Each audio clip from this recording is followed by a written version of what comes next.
Right. நேற்று என்ன பார்த்தோம்? அரசாங்கம்னா என்ன, அரசாங்கத்தோட நோக்கம் என்ன? மக்களின் நலன். சரியா? அதுக்காக என்னென்ன வேலையை செய்யணும்? Very good. என்னென்ன?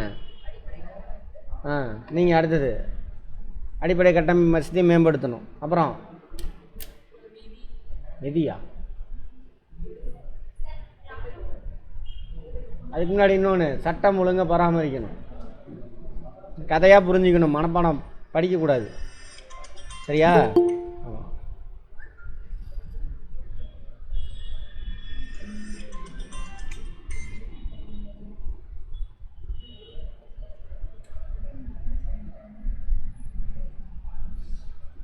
சட்டம் ஒழுங்கை பராமரிக்கணும்.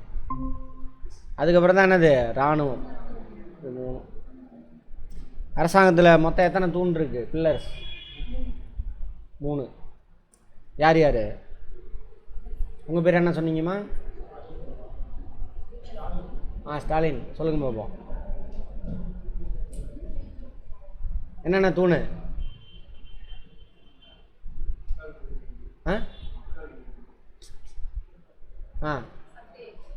சட்டம் இயற்றும் துறை. 2வது நம்ம ரொம்ப யோசிக்கிற.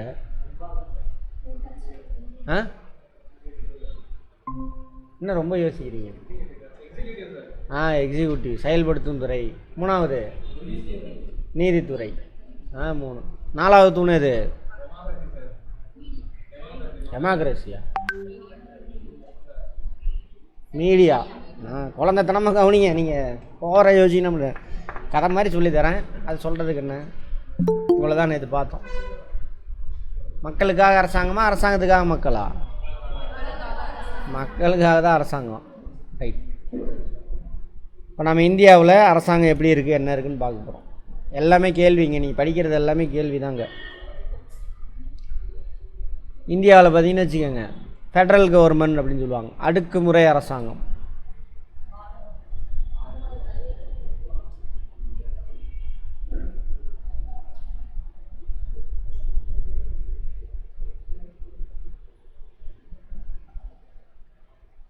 எழுதாதீங்க, கவனிங்க. 3 அடுக்கில் இருக்குது. இப்போ நம்ம சேலத்தில் இருக்கக்கூடிய நமக்காக 3 அரசாங்கம் வேலை செய்கிறாங்க. சரியா? சேலத்தில் 1 உள்ளாட்சி அமைப்பு. புரிஞ்சிட்டு வரணும். இது மேலே இதை புரிஞ்சிட்டு வந்தீங்கன்னா தான் இதுக்கு மேலே என்ன எக்ஸ்ட்ரா பாயிண்ட்லாம் ஆட் பண்ணிக்கிட்டே வரலாம். 1 உள்ளாட்சி.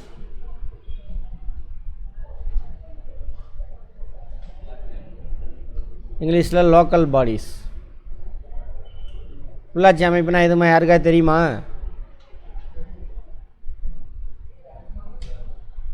அடுத்தது மாநில அரசாங்கம். மாநில அரசாங்கரே தவறான வார்த்தை, பரவாயில்ல வைங்க.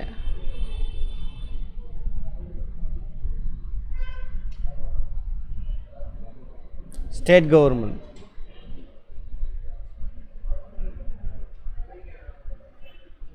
அடுத்து ஒன்றிய அரசாங்கம்.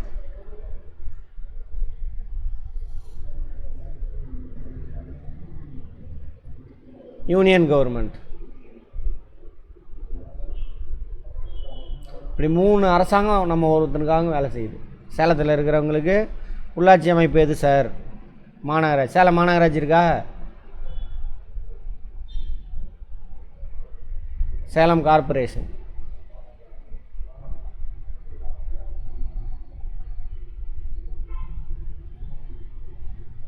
மாநில அரசாங்கம். தமிழ்நாடு கவர்மெண்ட் இருக்கா? அது. மொத்தம் எத்தனை மாநிலம் இருக்குது தமிழ்நாட்டில்?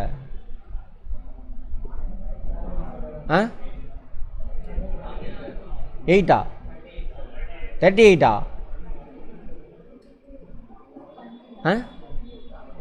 அடுத்து ஒன்றிய அரசாங்கம், யூனியன் கவர்மெண்ட். யூனியன் கவர்மெண்ட் தான் சொல்லணும், இதை சென்ட்ரல் கவர்மெண்ட் சொல்லக்கூடாது. மொத்தம் எத்தனை ஸ்டேட் இருக்குது? ஜனா மொத்தம் எத்தனை ஸ்டேட்டு? 28. இவங்க எல்லாரும் வேலை செய்வாங்க. அந்த வேலையை பிரிச்சுக்குவாங்க, யார் யார் என்னென்ன செய்யணும்னு சொல்லிட்டு இந்திய அரசியலமைப்பு சட்டத்தில் இருக்கு இல்லையா, அங்கே உள்ளாட்சி அமைப்புகள் நமக்கு என்னென்ன வேலையை செய்யணும் அப்படின்னு பிரித்து கொடுத்துருப்பாங்க. அட்டவணை, அரசியலமைப்பு சட்டத்தில் அட்டவணைன்னு ஒன்று இருக்கும். மொத்தம் ஒரு 12 அட்டவணை இருக்குது. ஓகேவா?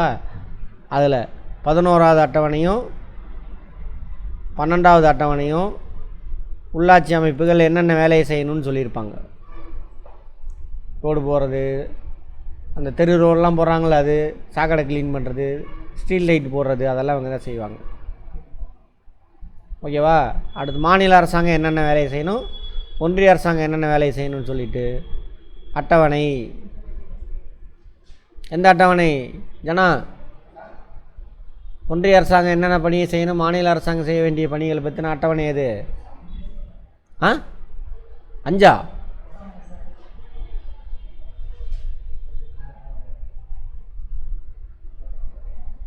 அட்டவணை, ஷெட்யூல் அப்படின்னு சொல்லுவாங்க. ஷெட்யூல் அட்டவணை 7. Very good. அட்டவணை 7 தான் ஒன்றிய அரசாங்கம். லிஸ்ட் 1, லிஸ்ட் 2, லிஸ்ட் 3ன்னு இருக்கும். List 1, list 2, list 3.